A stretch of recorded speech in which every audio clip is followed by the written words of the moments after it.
দেখলেন উত্তরের উড়ান। এবার আসছি দক্ষিণের দর্পণে। 21শে জুলাইয়ের আগে প্রতিবারই সমাবেশস্থলে যান, তার প্রস্তুতি কেমন চলছে তা দেখতে এবারেও তার অন্যতা হলো না। সমাবেশস্থলে গেলেন তৃণমূল সুপ্রিমো মমতা বন্দ্যোপাধ্যায়। শনিবার সন্ধ্যের কিছু আগেই শেষবেলার প্রস্তুতি দেখতে শহীদ দিবসের সমাবেশস্থলে পরিদর্শনে গেলেন।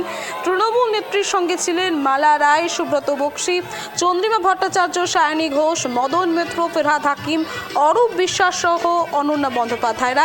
এবং এদিন মমতা বন্দ্যোপাধ্যায় বার্তা দেন, বাংলার মাকে রক্ষা করার লড়াই এই 21শে জুলাই। বাংলা রক্ষা, বাংলার অস্তিত্ব রক্ষার লড়াই। এবং শেষ মুহূর্তের প্রস্তুতি কেমন রয়েছে তা সম্পূর্ণভাবে খতিয়ে দেখেন মুখ্যমন্ত্রী মমতা বন্দ্যোপাধ্যায়।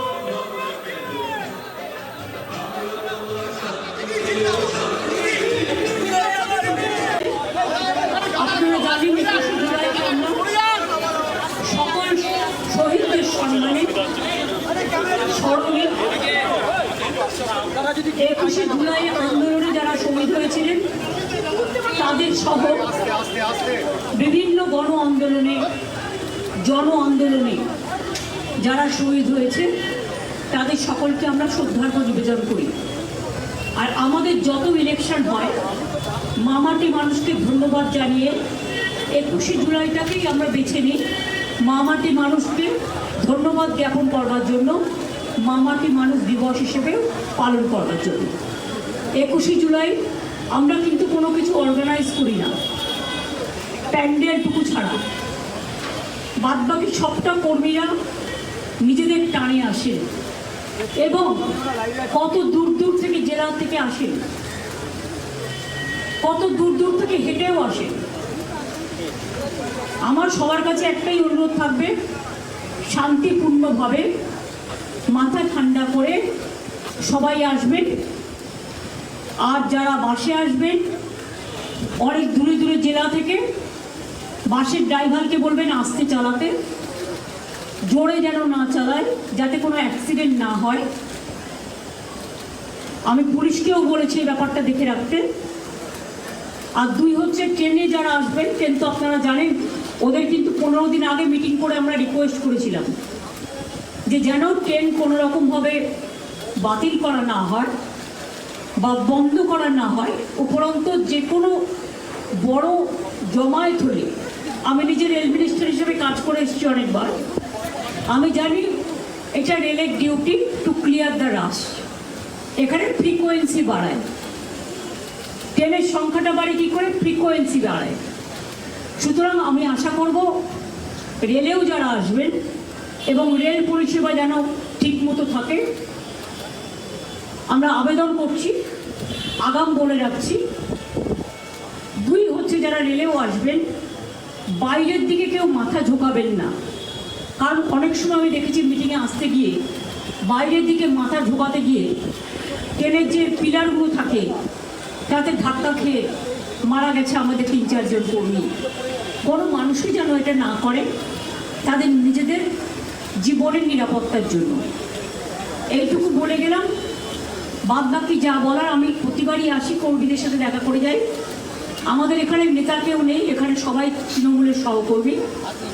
আর কালকে যদি ওয়েদার ঠিক থাকে অখিলেশ আসবে, অখিলেশকে আমি আমন্ত্রণ জানিয়েছি। আমরা প্রত্যেকবারই চেষ্টা করি কাউকে না কাউকে নতুন করে নিয়ে আসার। এছাড়াও বুদ্ধিজীবীদেরও অনেককেই আমরা আমন্ত্রণ জানিয়েছি যারা প্রতিবারই থাকেন। তার কারণ এটা যদি কেউ মনে করেন রাজনৈতিক সভা, শুধু তার নয়, এটা বাংলার অস্তিত্ব রক্ষা, দেশের অস্তিত্ব রক্ষা, বাংলা মাকে রক্ষা করার সভাও। কাজেই আপনাদেরও আমি প্রেস মিডিয়াকে আবেদন জানিয়ে যাচ্ছি, যদি কোথাও ভুল ত্রুটি হয় আমাদের যারা থাকবে দায়িত্বে তাদের বলবেন, দেখে দেবে। আপনারাও সকলে টাইমলি জায়গা নেবেন, ভালো থাকবেন, সুস্থ থাকবেন। বাংলার মামাটি মানুষকে সহ দেশের সকলকে আমাদের অজস্র ধন্যবাদ, কৃতজ্ঞতা, প্রণাম, সালাম, ধন্যবাদ। সবাই ভালো থাকুন। তার বিরুদ্ধে উঠে আসছিল একের পর এক অভিযোগ। প্রথম থেকে অবশ্য বেপাত্তা ছিলেন তিনি, কিন্তু হলো না শেষ রক্ষা। অবশেষে পুলিশের জারে ধরা পড়লেন জামাল সর্দার। শুক্রবার রাতে কলকাতার লেদার কমপ্লেক্স ও নরেন্দ্রপুর থানার সীমান্ত এলাকা থেকে তাকে গ্রেপ্তার করা হয়। তার বিরুদ্ধে মারধর, জোর করে আটকে রাখা, খুনের চেষ্টা, শ্লীলতাহানি, তোলাবাজি সহ একাধিক ধারায় মামলা রুজু করা হয়েছে। শনিবার জামালকে 14 দিনের পুলিশি হেফাজত চেয়ে বারুইপুর আদালতে পেশ করে পুলিশ। বিচারক জামালকে 10 দিনের পুলিশি হেফাজতের নির্দেশ দিয়েছে বলে সূত্র মারফত খবর।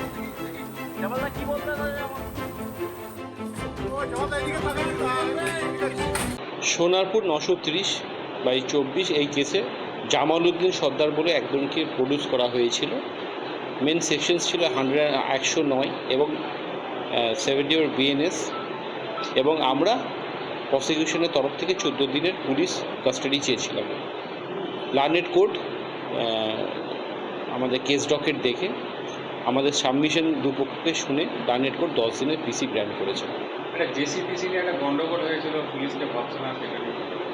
এটা একটা হয়েছিল, কিন্তু আমি পরবর্তীকালে দেখলাম যে একটা জায়গায় লেখা ছিল, কিন্তু সেটা কোনোভাবে এফেক্ট করে না। আমাদের পিসির ক্লিয়ারটা যথেষ্টভাবে ঠিক আছে, এবং আমরা যে পিসির গ্রাউন্ডসগুলো দিয়েছিলাম সেইগুলো যথেষ্টভাবে ঠিকঠাকভাবে উল্লেখ করা আছে। অভিযোগটা ছিল রশিদা বিবি বলে একজন ভদ্রমহিলা, তিনি কমপ্লেন করেছেন যে তার ছেলের সঙ্গে তার ঝামেলা চলছিল। জামাল সর্দার তাদের মীমাংসা করে দেওয়ার জন্য বাড়িতে ডেকেছিল। ডেকে এই মীমাংসা করার জন্য 10,000 টাকা তাদের কাছে চায়। সেই যখন ওই টাকাটা দিতে অস্বীকার করে তখন তাদেরকে মারধর করে। এটা হচ্ছে অভিযোগ। আপনারা আর্গুমেন্ট কি?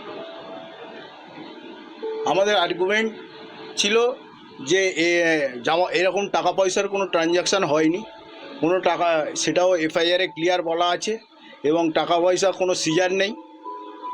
যে মারধরের কথা বলা হয়েছে সে ধরনের কোনো ঘটনাই ঘটেনি। একটা পলিটিক্যালি ওকে ভিক্টিমাইজ করা হয়েছে।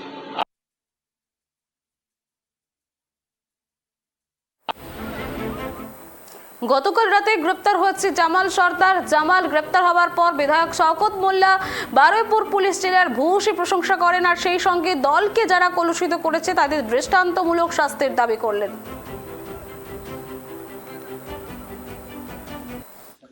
আমি বারুইপুর পুলিশ প্রশাসনকে ধন্যবাদ জানিয়েই বলবো যে এই ধরনের যাদের জন্য দল কলুষিত হয়, যদি কোনো বেআইনি কোনো কর্মকাণ্ড করে থাকে, সে এখানে বেশ কিছু অভিযোগ তার বিরুদ্ধে এসছে, সে জমির জোর করে জমি কেড়ে নেওয়া থেকে শুরু করে বেশ কিছু, যদি সত্যি এগুলো ঘটনা ঘটে, আমি বারুইপুর জেলা পুলিশকে অনুরোধ করবো এই দৃষ্টান্তমূলক শাস্তির ব্যবস্থা করা।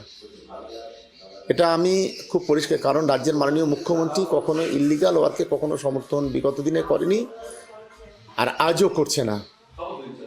এবং আজকে মমতা বন্দ্যোপাধ্যায়ের জন্য আজ গোটা রাজ্য শান্ত আছে বলে আমি অন্তত মনে করছি।